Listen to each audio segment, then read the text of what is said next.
Good morning, everyone. I, on behalf of Institutions Innovation Council, would like to welcome you to the orientation session for all students and faculties by Innovation Ambassador. Today, we have with us the Innovation Ambassador of Tripura University, Dr. Shaon Ray Chaudhuri. I welcome you, madam. Over to you. Thank you, Mandakini. Good morning, everyone. Welcome to this session. So the purpose of this session is basically to orient the Tripura University fraternity about the innovative approach,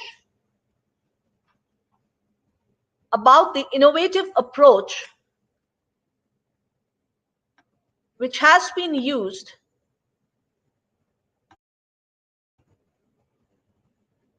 for developing different kinds of products, which could be of importance to the society. Now we're going to talk about innovative microbial approaches for sustained environmental health. Being the innovation ambassador, my job as per the IIC requirement is to ensure that we can bring an ecosystem to our university which is conducive to innovation. And that means a total ecosystem where it's not just the faculties, but the students, scholars, faculty, staff who work together hand in hand to lead towards an innovative system, an innovative approach to solve different problems. We'll just go through some of the such innovative approaches that have been developed or that have been adopted, which can lead to sustained environmental health.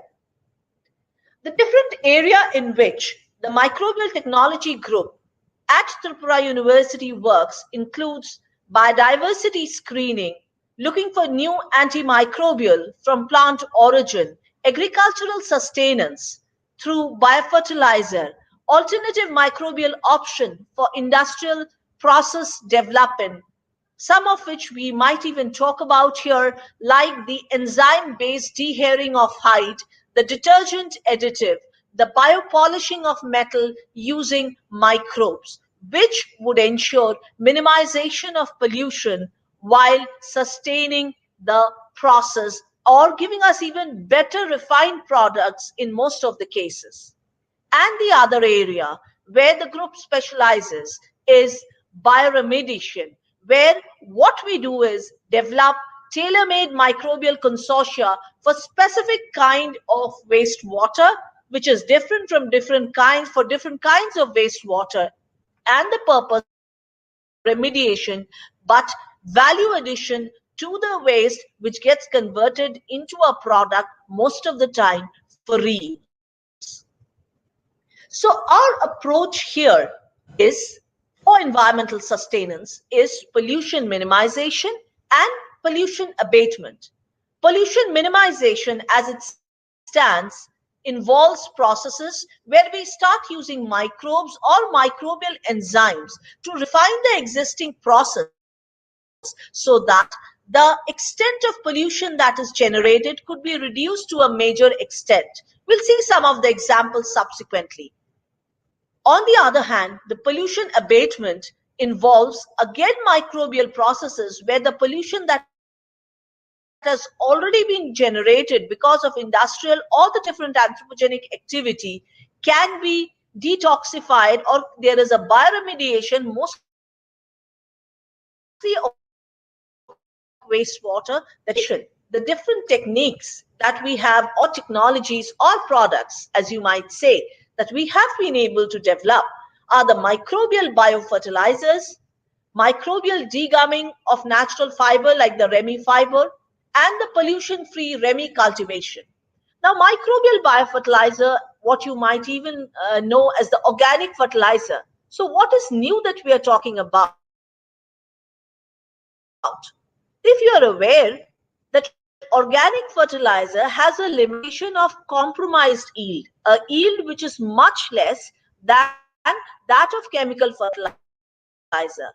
The reason why the organic food is much more grown product, often not even affordable for most of the population, especially in a country like us. Now, what we have been able to develop is bacterial formulations, which not only ensures minimized leaching of nutrients, but also ensures that the nutrients are made available to the plant, and hence the bottleneck of compromised yield is taken care of.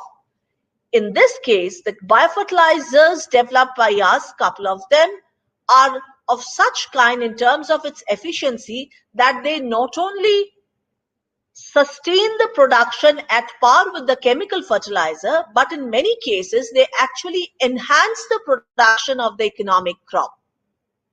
The next, as we can see here, is about microbial degumming of Ramie fiber.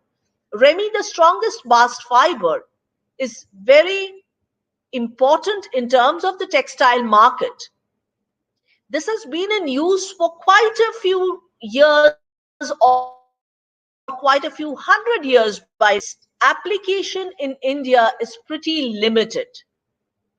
India, especially the Northeast, has a climate suitable for Ramie cultivation. Yet, we import the Ramie mostly from other countries. At least that was the story until a couple of years back.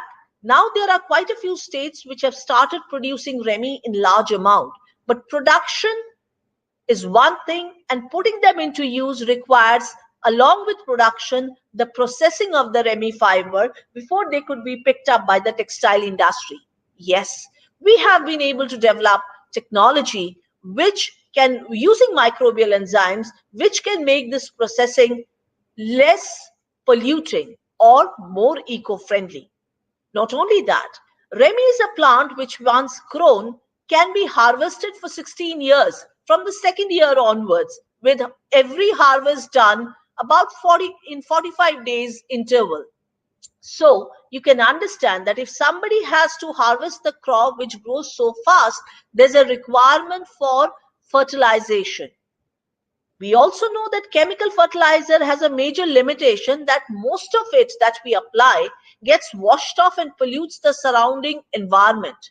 So we have been also able to develop a process whereby this enhanced production of Ramie can be maintained with organic farming without use of chemical fertilizer. So that's about the pollution minimization. Pollution abatement, this is nothing but the bioremediation. For that, we have been able to develop microbial processes for treating the municipal wastewater or the agricultural runoff. This is by far the fastest process available, which within 2 hours can treat the wastewater and can actually get it to reusable form. We also have processes developed for sulfate removal, mostly from the mining and the tannery effluents. There are processes developed for petrochemical wastewater treatment, and actually this particular process is already being used in an industry since 2016 without any failure, with constant performance. Lately, what we are going to talk about also is another process whereby the second most polluting industry, dairy industry, its effluent treatment could be made self-sustainable, where the entire effluent is converted into a value-added product, that's a biofertilizer. A biofertilizer which can replace the use of fresh water and chemical fertilizer for irrigation. Not only that, as I mentioned earlier, this biofertilizer can enhance the yield of economic crop. So what we are talking about is saving fresh water from being wasted for agriculture, because agriculture doesn't need fresh water. And we are talking about not using chemical fertilizer and hence protecting the environment. And thirdly, we are talking about using this biofertilizer for increasing the production of economic crop for a given plot of land. So we are talking about more food produced per unit of land. Yes, that's the requirement of the current day.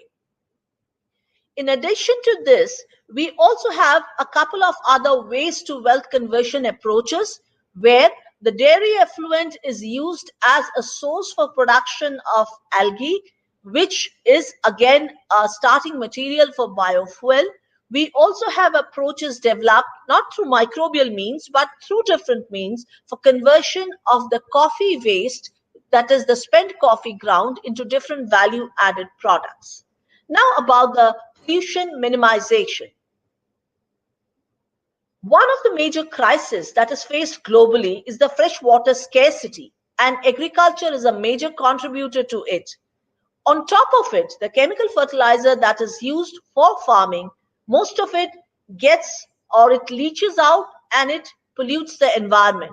However, we can't avoid using fertilizer because then the crop yield would be compromised and we wouldn't be able to take care of the food requirement of the society. So the need of the hour is organic farming but with maintained yield. And also the need of the hour is to minimize, if not stop completely, the running out of the groundwater for non-potable application, because if that happens, which is predicted very soon, then the day-to-day activity and the food security would be severely threatened. So the solution that the microbial technology group offers is slowing down this depletion by minimizing wastage of fresh water for non-potable application. And one of the approaches that we had adopted was converting the agricultural runoff or the municipal sewage or the food industry effluent through microbial process into a form where it is suitable for irrigation, agriculture, gardening. So the waste is converted into a well through an approach which is typical for the microbial technology group. Now, the advantage of a conventional biofertilizer is that the soil health is maintained, and often, unfortunately, these biofertilizers are also supplemented with some amount of chemical fertilizer to ensure maintenance of production or the yield. There is an improvement in texture, structure, and water holding capacity of the soil with addition of biofertilizer. There aren't any adverse effects known on the plant or the soil fertility, and that often there are certain components which stimulates the plant growth by stimulating growth hormones, and they ensure that there is solubilization and mobilization of the nutrients in the soil to the plants so that the plants get access to these nutrients. So it's eco-friendly and it is non-polluting. However, the nutrient release in conventional biofertilizer are pretty slow, and that's the reason for a decreased yield and often the reason for high cost, not only of the fertilizer but mostly of the produce that comes thereof. The process that we developed was a combination of two consortia, an aerobic and an anaerobic uh, consortia, which actually had the capability of nitrate mobilization or nitrate removal. When we used them singly, they could also promote growth of crop. However, when we combined them in 1:1 proportion, we saw that this particular consortia developed by combining the aerobic and the anaerobic consortia could actually enhance the yield of economic crop to a substantial yield. So the question was, how did it happen? And in order to find out that, a small experiment was done. That's where the innovation lies. So what we did was we did a small leaching experiment, and what we realized was that when the aerobic consortia was applied, here you can see that the nitrate leaching at the different height after the consortia was added to the soil allowed to stabilize for 2 days, and then water was applied and the water was allowed to drain out from the different spots or the different collecting points. What we find is that when the aerobic consortia is added, there is release in nitrate from the different points, and this release, as you see, is substantially high.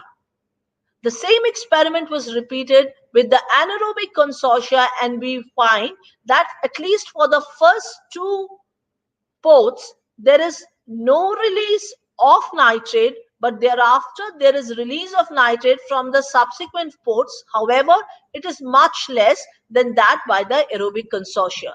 When we combine them in 1:1 ratio, we see that there is hardly any release of the nitrate for up to 11 centimeter, and thereafter the release that's there is also negligible. So this ensured that the combination works in such a manner that it does not allow the nitrate in the soil to leach out.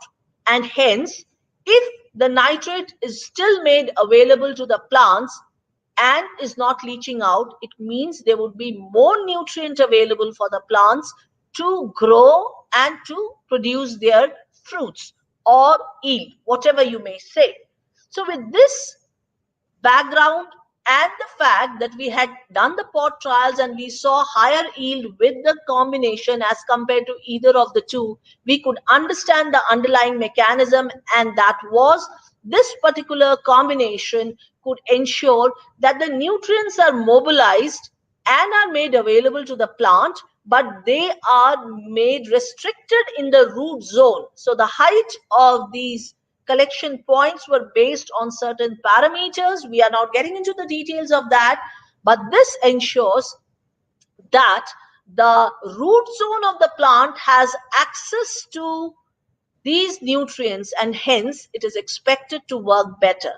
With this logic in mind, we went ahead and tried out this particular plant for this particular biofertilizer for different kind of crops, and yes, in each case what we find is that the combination that we have here, actually both these combinations, as you see, they ensure more of nutrient in the soil even after the growth is over, as you can see in these rice experiments. So what it means is this particular biofertilizer not only ensures that the nutrient leaching is stopped, but also ensures that the nutrient continues to be in the root zone, not only for the plants to pick it up, even thereafter, so that the soil fertility is also maintained.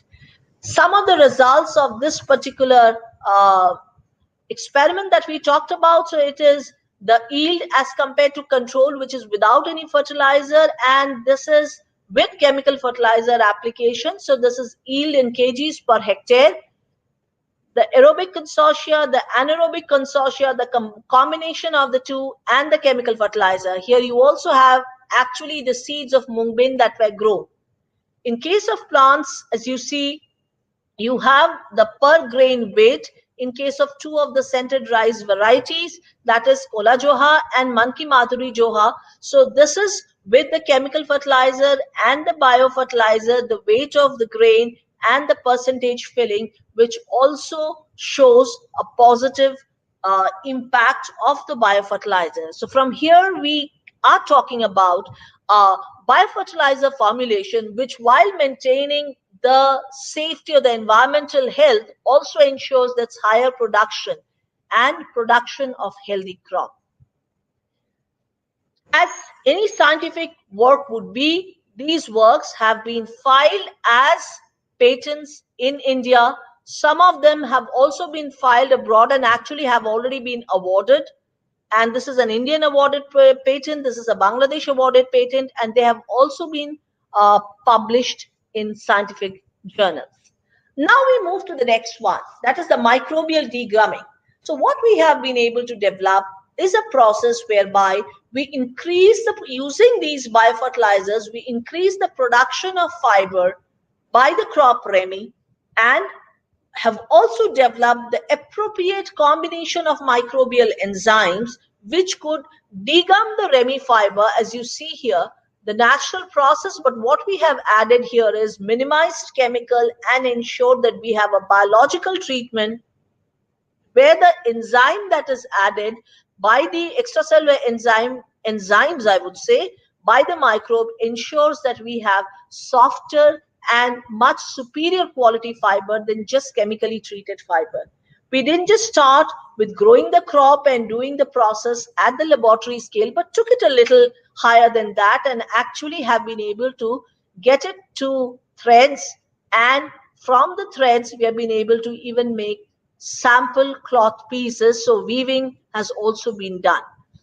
This process or these processes have been filed as to Indian patents, and also a part of it has also been published. Some of the publications, we are going to see it later. Now, it doesn't happen just like that. There's a lot of science and a clear-cut understanding of what we are looking at that we have to understand.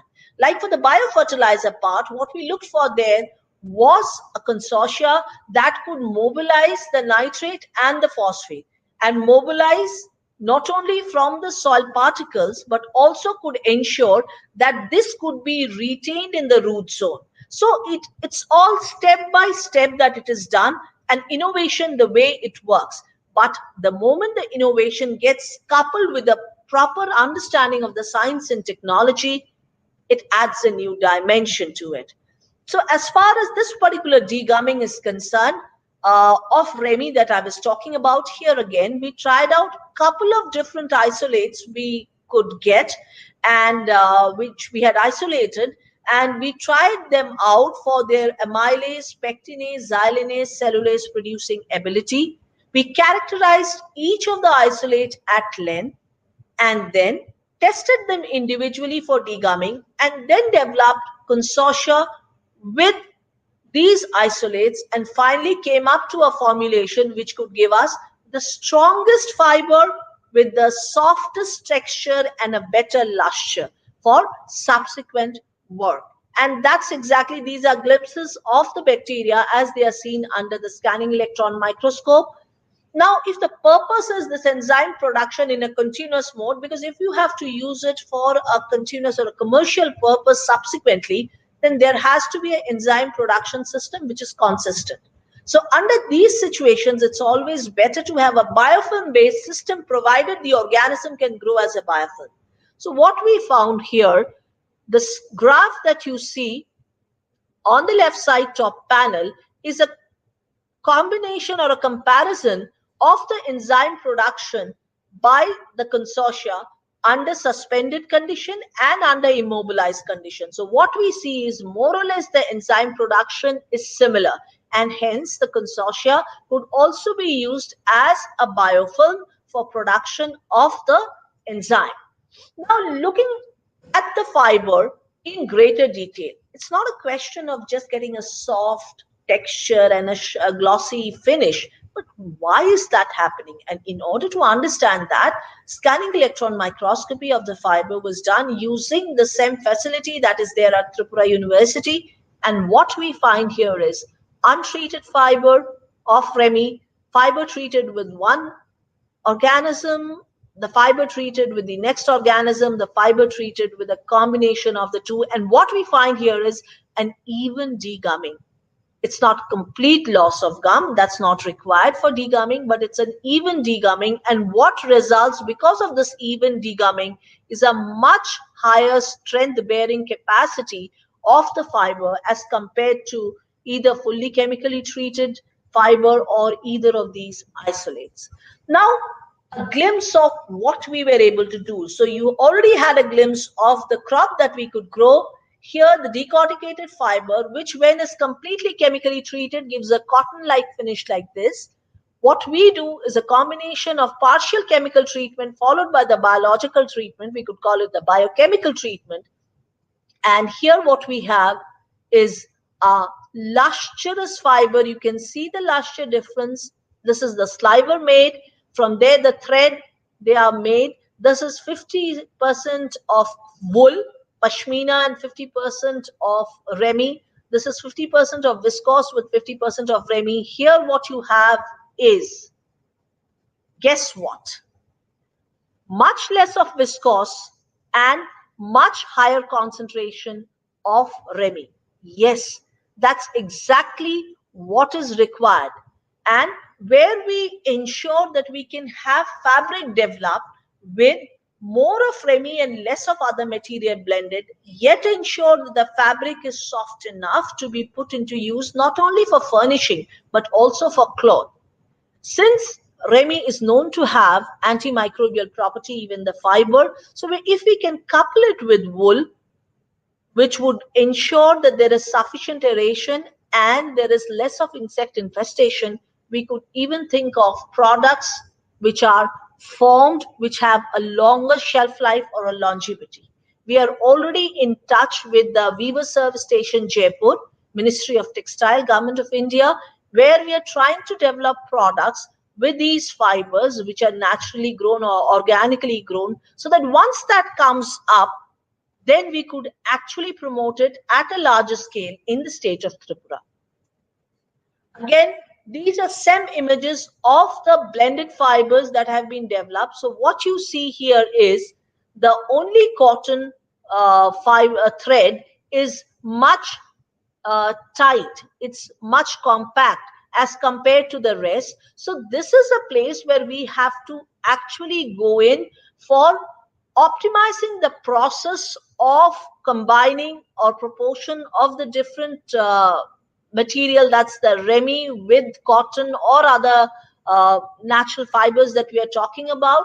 The blending ratio and the spinning part is what needs to be optimized here, and actually we have already approached BRIG for appropriate funding if at all we can get it, because the state of Tripura still doesn't have a spinning facility like this.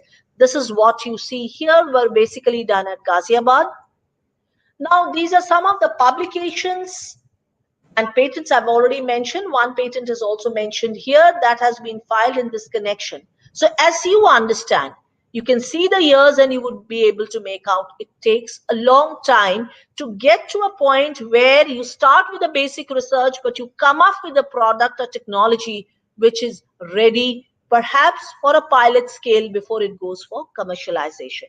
That is innovation, and that is how you pick up the problem. You look around yourself and then you try to understand that where the problem lies, and you try to look around and see what are the solutions available and which is the missing gap.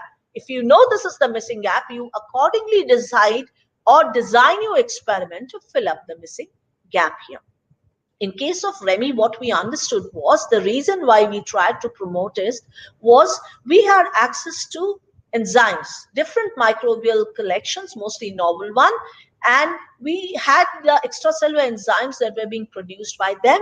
We had used them for degumming of raw silk and had got good result. But then it came to our mind that there are natural fibers as well, because cotton cultivation is becoming a problem. It has a lot of requirement and it also has a lot of environmental impact. Nevertheless, the requirement of cotton is immense. So could we really think of other fibers which would not replace cotton totally? No, we are not talking about it. No such wild ideas. But of course, it can substitute that for quite a few areas where you really don't need all the properties of cotton. And that's where it came to our mind that some solution whereby we minimize the pollution that could be caused because of processing of natural fiber. We grow the natural fiber in larger quantity and ensure that these fibers are available for our textile markets. And yes, that becomes even more important now that people are into different kind of fashion fabrics, like the linen is there and hemp is there, other things, and the cloths are pretty popular, pretty expensive. People like wearing those trendy clothes, so there could be an option. And when one moves to northeast, one would find a climate which is very conducive for growing these kind of crops.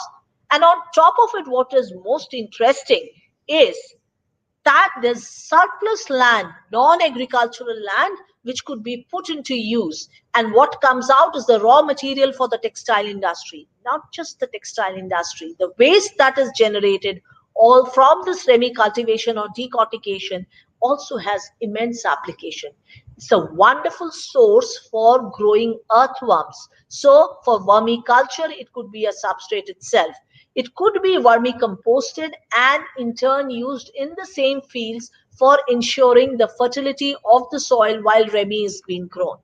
In addition, Ramie could be grown along with other crops. So it's a crop mixed cropping that can be done. So even the agricultural lands could be used for it. So all these options came into mind, and finally, based on this, one designs, okay, what could be the solution where we provide alternative livelihood option to the landowners, non-agricultural landowners, especially because the climate here is very conducive for growing Ramie. The market of Ramie is there.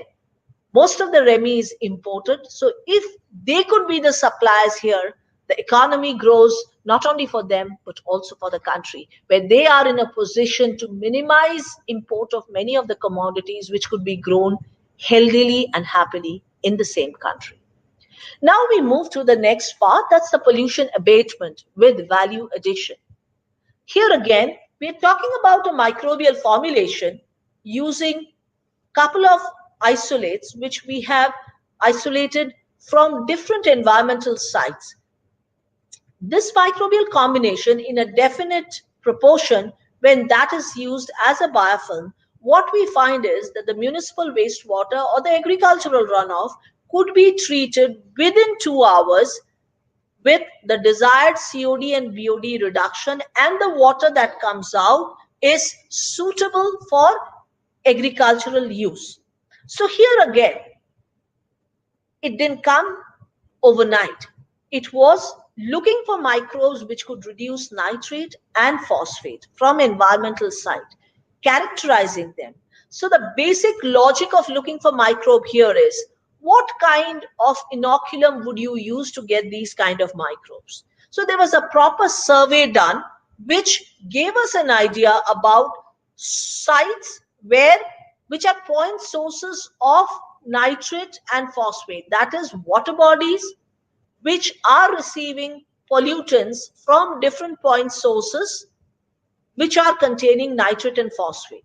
So there was a screening of more than 200 places done to get an idea about what was the content of nitrate and phosphate in the water bodies of these different sites. Now, other than the content analysis, there were of nitrate and phosphate, there were also a couple of other parameters observed, but our principal concern here was nitrate and phosphate. So this screening of the multiple site ensured that we had an idea first from a literature survey that what were the point sources which were dumping these pollutants into that particular site. Second, what was the level of the pollutants in these sites? And based on these two data, what we did was the selection of the site for getting the bacterial inoculum. So the sites were selected based on the fact that those which are receiving the pollutants but which are not having high concentration of the pollutant in them anymore, in spite of the fact that they are receiving it continuously. That means these sites have the appropriate bioremediants that are required to remove the nitrate and phosphate. Yes, based on that, couple of sites were selected, and from those sites, so the water samples or the plant samples that were taken from those locations, or the biomass, that is the algal scum that was there, we tried to isolate through the standard cultivation process microbial pure isolates which had the potential of nitrate, growing in nitrate containing plates. Now from them, couple of hundreds that we got, a little more than 100 isolates that we could screen which were growing in such sites, and these were isolates, they were differentiated based on their colony morphology to start with, and then based on colony morphology we picked up different isolates and studied them further for their nitrate and phosphate removing ability. Yes, this through a lot of other standard methods that we had to do for characterization of the strain, we could isolate these three, of which MCC 0008 was a microbe which accumulated nitrate while reducing phosphate, while the other two, that's the MCC 2071 and MCC 2059, could reduce nitrate and phosphate simultaneously. Now, these isolates were put into consortia. The consortia was grown into a biofilm, as you see in this picture, and they were put inside the packed bed reactors, as you see here, a 4.5-liter system and a 75-liter system here. And then we used the treated water for irrigation. We also used this particular consortia that we had developed as biofertilizer because they could mobilize nitrate and phosphate during field trial of Mungbin. Of course, field trial didn't come first. It was spot trial followed by field trial, and we had the yield with us. So here again, there was a consortia which could treat the wastewater within 2 hours. That's the fastest reported even till date. And actually, the water which came out was suitable for not only cultivation, but we tried out at the laboratory scale. Well, this is an image taken from the net, but in an aquarium in the laboratory scale, we tried out the fish cultivation through mesocosm approach in collaboration with ICER Kolkata. And what we found that this treated water was suitable for cultivation of fish as well. So what we find is an enhanced yield of crop mungbin, which we are using, and also a proper survivability of fish of the treated water. So here we are talking about an approach whereby using microbes we could treat the agricultural runoff or the municipal sewage and make them suitable for aquaculture and agriculture so that the fresh water that we use in these places could be minimized, and that would actually save a lot in terms of saving the fresh water. At a glance, the Keshtapur Khal water at Kolkata, which was getting treated using the microbial biofilm in the reactor, and this water upon treatment was most suitable for cultivation as compared to tap water or untreated water directly, as you can see from the pot trial data. And the biomass, or the consortia as you say, was excellent in promoting plant growth. This particular work has already been filed. Not only it was filed in 2013, but it is already an awarded patent by now, and it has also been awarded in Bangladesh. Well, now the question is, we have the consortium and we have used it. But as far as applied research is concerned, we can't really put into use just because it is showing a property, a desirable property. We need to look into the pros and cons. And that is where a detailed understanding of the strain is extremely essential, so that we also know that along with this nitrate and phosphate removal, is it also having the potential of generating some ecotoxic component or any such pathogenic property which might harm the people who are working with this consortia. I mean, when you put them into application in a water treatment site, there would be a lot of people working there. So could it have a pathogenic effect? Would it generate nitric oxide or nitrous oxide like component which are toxic to the environment? So in order to understand that, what we normally do in a laboratory setup is try to understand the organism at the draft genome or the whole genome level. And we did no exceptional case, but we actually repeated the same approach, and through draft genome approach and subsequently through the transcriptome analysis, because nitrate accumulation was not reported in genus Bacillus before. So we tried to understand what exactly was the mechanism behind this phosphate and nitrate accumulation in a Bacillus species, in an organism from the genus Bacillus. Earlier, before us, Thioploca, Margarita, and Pregiatova, these were the three genus that were reported to accumulate nitrate, but never in genus Bacillus. So detailed molecular analysis and in silico analysis of the draft genome helped us understand that all three isolates that we were talking about were novel isolates which had perhaps evolved during the course and acquired properties which were strikingly different in many cases from the Bacillus species or the different members of the genus Bacillus. This is a representation of the BRIG analysis, which is done again for the draft genome with the closest neighbor of Bacillus cereus, Bacillus thuringiensis, and Bacillus anthracis. What you see in the bottom panel is the MOV analysis, when you compare similar genus and species and different strain, what you have is an analysis like a data like this, which you'll get, where you have similar regions might be showing a little diversion in place, but they are together or more or less closely aligned. What we find is a crisscross arrangement in case of all the three, which clearly indicates there has been a lot of rearrangement of the genome, and that's an indication of novel strains which have evolved with time. Well, this particular technology had won the India Innovation Growth Program, the 16th position. These are already awarded patents now. Three of them had been filed, of which two are awarded already. So that's the recognition of a technology. But what I wanted to emphasize here is it doesn't happen in a day or two. It has to be a clear-cut understanding of what is required, which is the missing gap, what you need to address, accordingly scientifically design it, prove it that it is doing what you want and not additional harm. That also has to be cross-checked, and then this science could be put into technology, put into application, scaled up to a level so that the proof of concept is ready so that it can be taken further. So, and it takes a lot of hard work. Remember, science and innovation, the current trend of putting things in media and all, it's absolutely encouraging, but it has to be grounded with proper publications and patents where required, because that is the scientific validation of the process. And for the students, please remember, if you have something which has a potential of being IP protected, do not talk about it.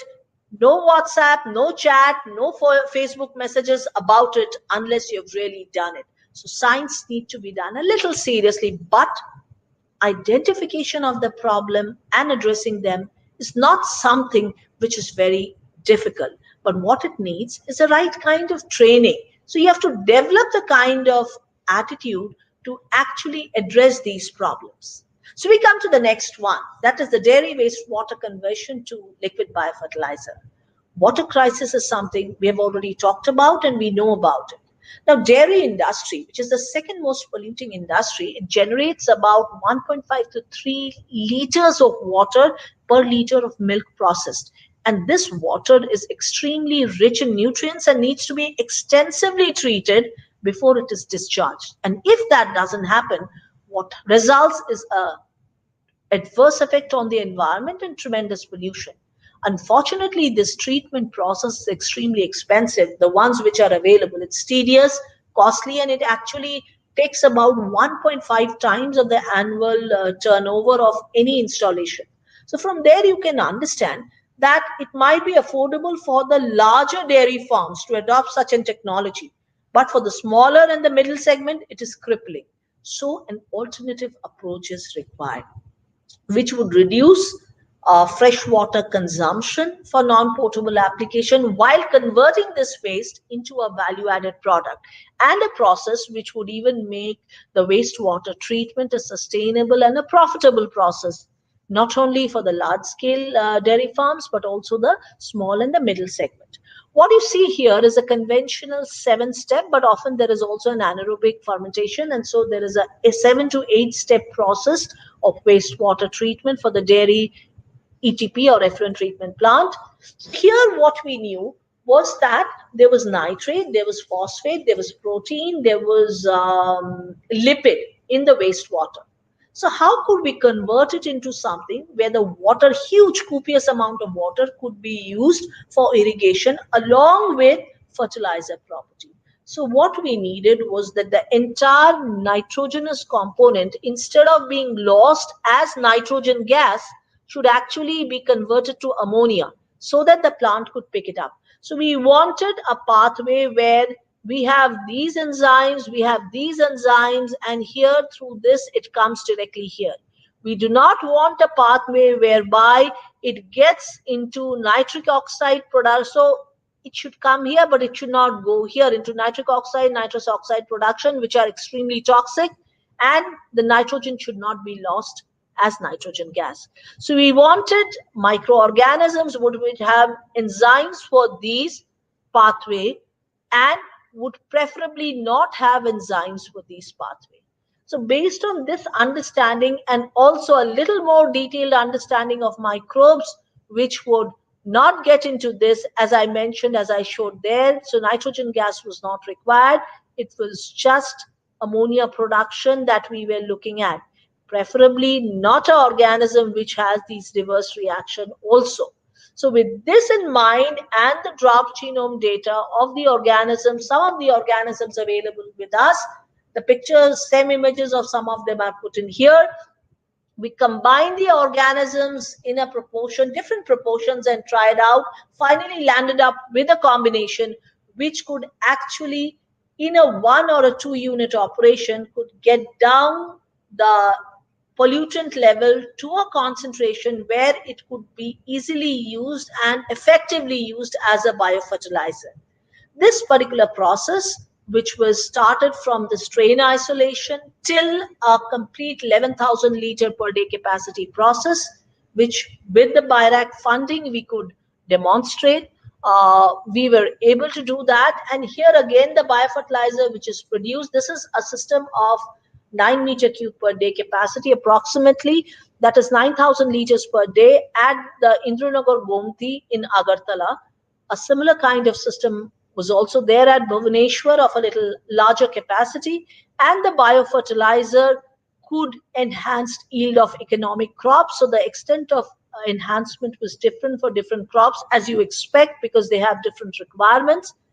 Here on these solid support FRP sheets, we had the bacteria that was immobilized as biofilm. As you can see, the biofilm here.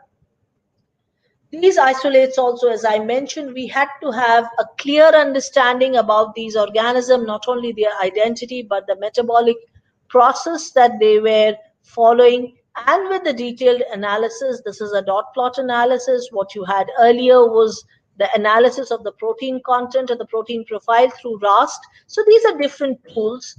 Again, MOV analysis, a glimpse of which you had seen earlier, RAST analysis, which tells us how many different gene clusters are there for the different metabolic processes. So bottom line was a detailed in silico analysis of the organism was done to ensure that we get the product that we are looking for, ammonia production here.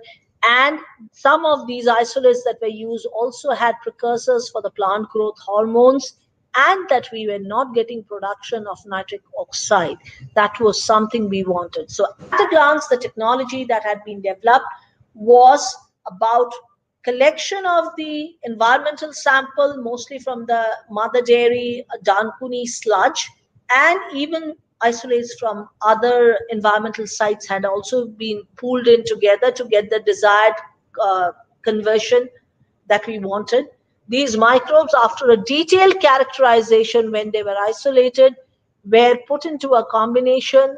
Then from suspended culture, it was put into biofilms. Biofilms were put inside bioreactors or the biotreatment plants, and this kind of an effluent was getting converted into the liquid biofertilizer, which upon field trial could show different extent of fold enhancement. This is at a glance the Mungbin yield with chemical fertilizer and biofertilizer for a particular day. This is just to give you an idea what is the difference in yield. Important as far as Mungbin is concerned, that the maturation of the crop is little faster than the chemical fertilizer. So with less amount or within a less amount of time, one could actually get to the production. So NBA approval for this technology has been obtained, and the patent had been filed earlier. So if you see, it was literally from small scale. It started with test tube, which we have not mentioned here, but it could be scaled up to 11,000 liter per day capacity. This is at Omfed Bhubaneswar. You can see the research team who had been working, and this is at Agartala Gomti. Now, performance of the reactor. Just because you have something which is working in the lab doesn't mean it would be scalable. So after you put up these systems, you have to do painstaking work where you actually work on the real system under ambient condition, not an optimized condition, and you monitor the performance of the system. Yes, this process was scalable, as you can see, sustained performance from the very beginning, and it has been working. Now there are certain more things that could be understood. So once you start getting the data, you often realize that perhaps it could be fine-tuned further. And that is why even after doing the large trial, the small scale trial of 27 liter was done, and what we found was that the 16 hours that we were talking about could actually be obtained within 4 hours by this consortia and not 16 hours. And most of the conversion that we were getting was within this time. Even the COD and BOD reduction that was there, because we are not converting it into dischargeable water, we are converting it into liquid biofertilizer. So it would, of course, have some amount of COD and BOD, and the COD was compared with commercially available liquid biofertilizer formulation, and it was much less. Well, after the system has run for a longer time, we did monitor its performance, and it was maintained. Nevertheless, from the scientific interest, we also wanted to know what happened to the consortia composition, because we were actually treating the real waste. Yes, that could be obtained through metagenomic analysis, and what we could get from here was the original genus they were maintained, and there were a couple of others which had valid reasons to be there because of the kind of biochemical pathway or metabolic pathway that was taking place and the influent nature. However, the performance was maintained. And here, the biofertilizer that was generated, some of the examples, there was about 1.56 fold increase in production of mung bean. You can see the healthy crop. About 1.04 fold increase, that is almost similar production like chemical fertilizer for black gram. For maize, it was 1.19, roughly 1.2 fold increase. And look at the nutritional status. It is either at par, or in some cases, it might be even better in terms of the nutritional status. It's not just the yield, but also the quality. Here you see the data of Ramie fiber increase, Ramie fiber yield increase 1.234 with this biofertilizer. Aloe vera, what we find here is the viscosity goes up significantly, and also the weight of the leaf per unit dimension, which is because of the gel. So in case of aloe vera also, we see a positive impact of this biofertilizer. Sorghum Sudan grass, which is a fodder crop, here the comparison has been done with control and not with chemical fertilizer, because people don't grow fodder with chemical fertilizer. Here again, we have a positive impact. And what we see here, that in absence of biofertilizer, the root length is much longer as compared to with biofertilizer. That is expected because in this particular case, the plant roots have to dig deep to get the nutrients in case of control condition, whereas in case of the biofertilizer, where you can see that the plant is much more healthier, it's the same age for both. The nutrient is there in the root zone, as we had seen in the leaching experiment also earlier, and hence it is very much available right there. For scented rice, here again, we had seen an image of this earlier. We do see a positive response. For lemongrass, amazing. So here is the fold increase in the yield of lemongrass, kgs per hectare. The oil content also shows an increase. So anyone who is adopting this biofertilizer could actually earn much more per hectare as compared to you when using chemical fertilizer. Not only that, this particular process of converting the dairy wastewater into liquid biofertilizer has a lot of environmental or climate impact. The exact figures we would see later, but the carbon dioxide equivalent emission goes down drastically. Why? Because the energy requirement or the power consumption for this process is much less as compared to the bioremediation or the treatment, the conventional effluent treatment of the dairy wastewater, which is done where most of the water is just discharged.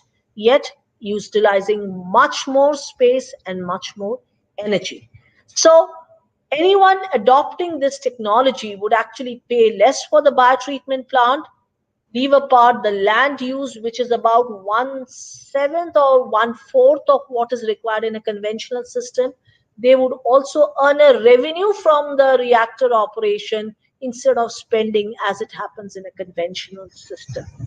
At a glance, this particular technology is a 1 or 2 step as compared to a 7 or 8 step process. It takes 16 hours. Now we know it's 4 hours as compared to a 120 hours. And the energy consumption per 500 meter cube is 3 to 6 kilowatt as compared to 70 kilowatts in case of a conventional system, because all that this particular system needs is a small pump to pump in the influent, and the effluent comes out because of the influent flow. There is no water discharge in this system, and there is no scum product produced if there's a proper handling of the system. There's a value added product, which is a biofertilizer. It's a zero discharge technology. If you consider the ETP with the farm together, there is agricultural sustenance with yield enhancement. In addition, as I mentioned, that it has also been tried out to check out the COD of the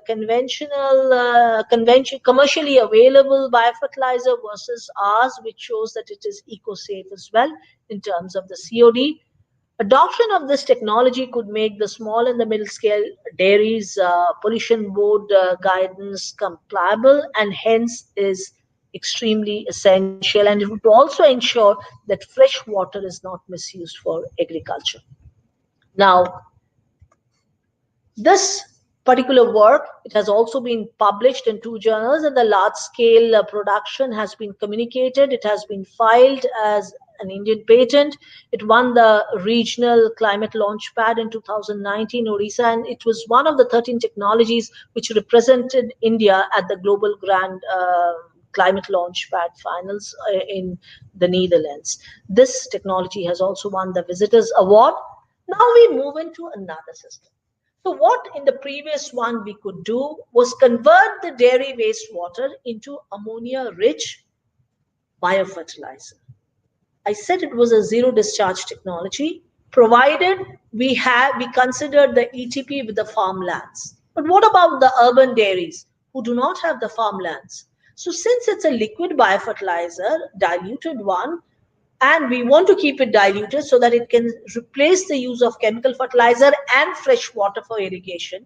So transporting this huge volume of biofertilizer would not be an economically viable proposition.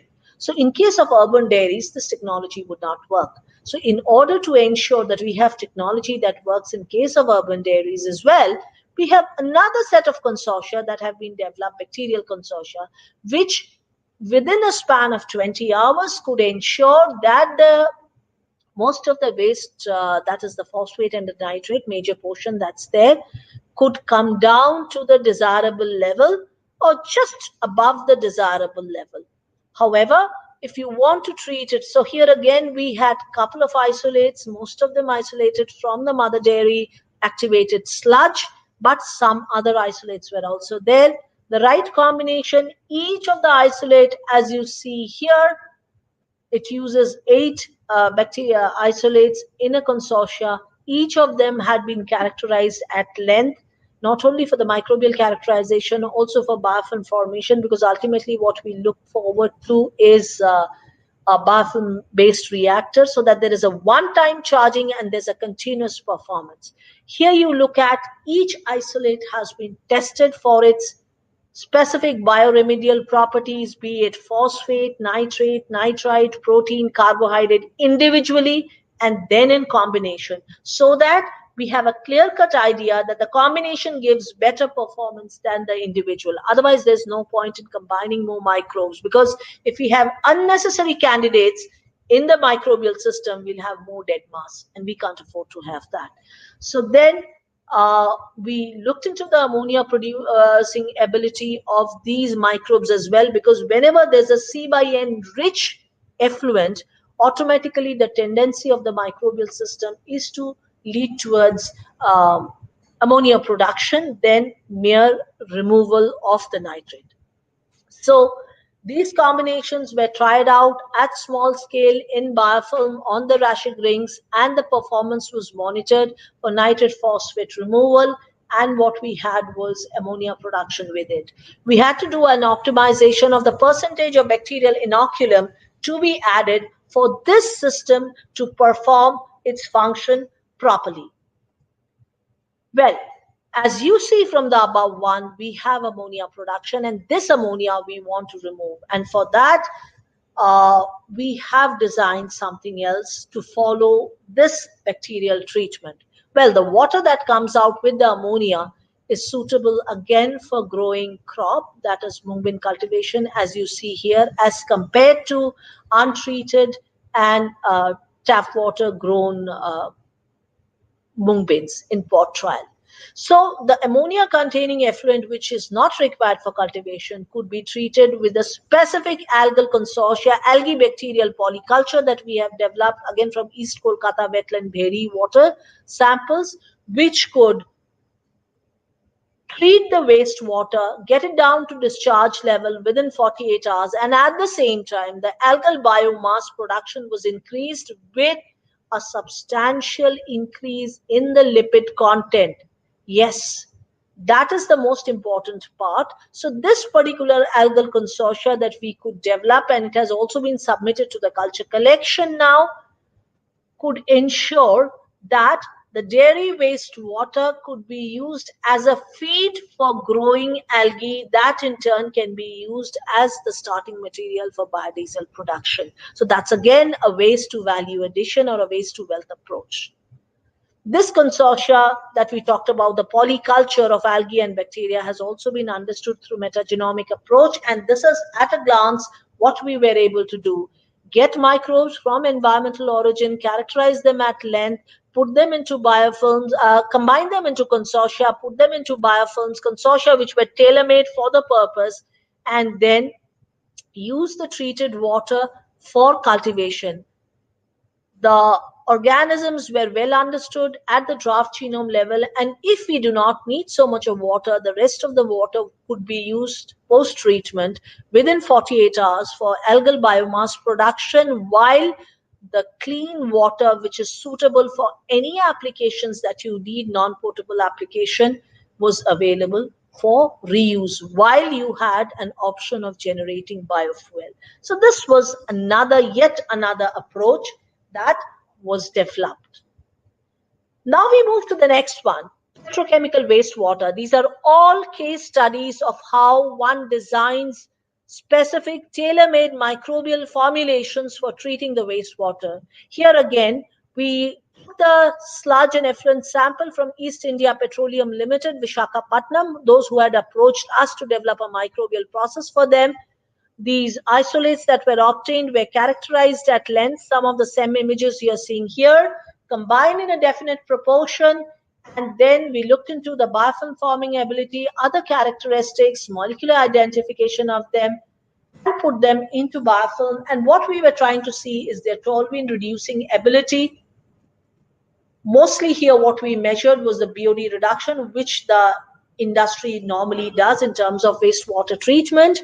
Since it is a petrochemical wastewater, so we also looked into the added further organisms which had lipase, or that is the enzyme for lipid degradation producing ability, different consortia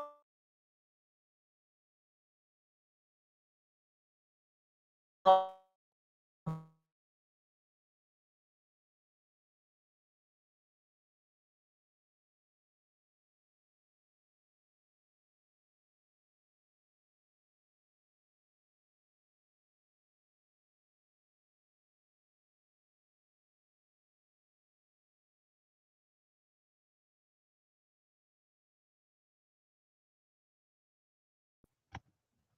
organisms which what we find here is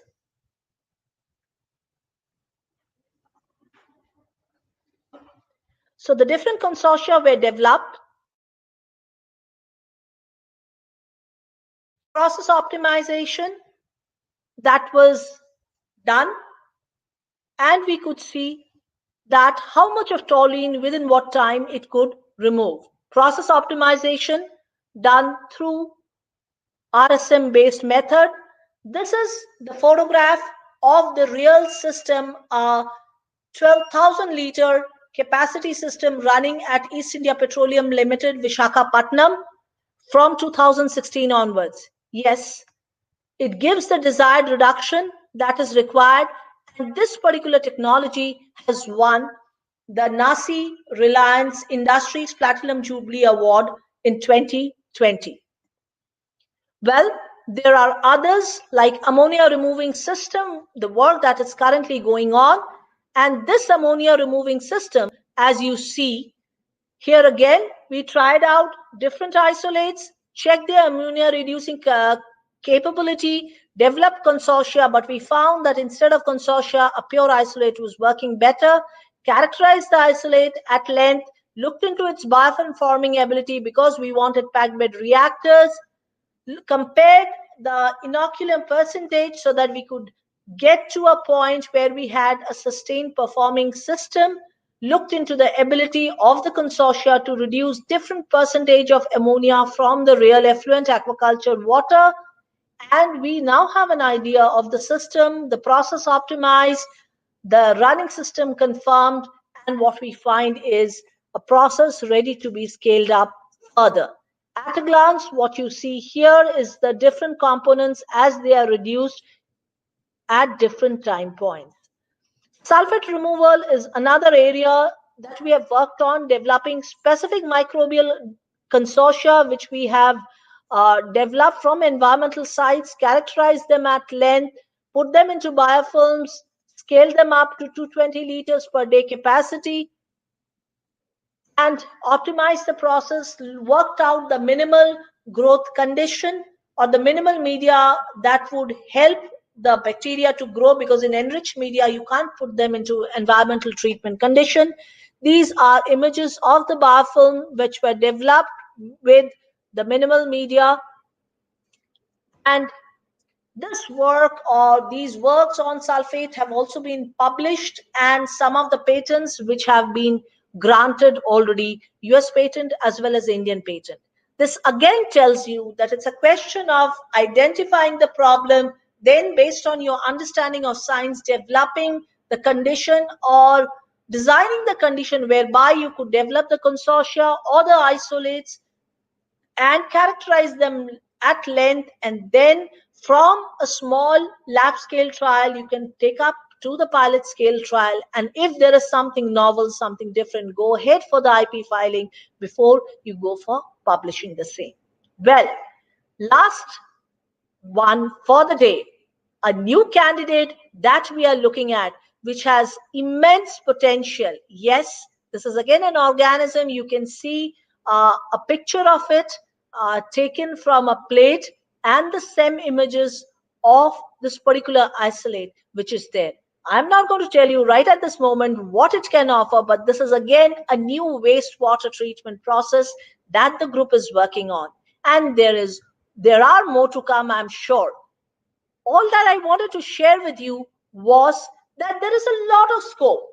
This is exactly how we do it. This is exactly others could also do it. If you want, you're most welcome. Join us or start it on your own, and we would be there happy to help if there is a requirement with a knowledge of the process that we have been able to gain till now. Well, what I'm talking about is the work that has been done by many of the students, scholars, and trainees, of which I would like to mention here that some of them are here, but there are many others whose pictures aren't here, but they have contributed in some form or the other in these work. And of course, it is always a dream.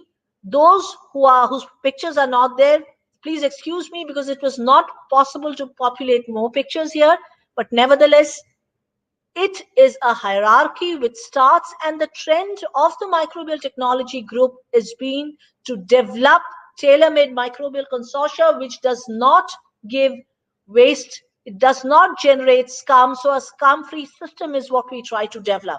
If there are other questions, please feel free to get back. My contact details are there on the website, and let's together work to develop an ecosystem which the government plans to, which we all look forward to. A system with a difference, with innovation as the principal focus. Obviously, innovation can come only once you have understood the science behind it very well, because without that, mere mixing is not innovation, and identification of the problem and then figuring out the gap and trying to do something which is non obvious is what makes the difference. Thank you for your patience, and we would look forward to more interactions. Thank you. Over to Mandakini. Thank you, madam, for your wonderful presentation. No questions are there in the chat box till now. Once again, thank you everyone for being a part of this orientation session. Thank you so much. Have a good day.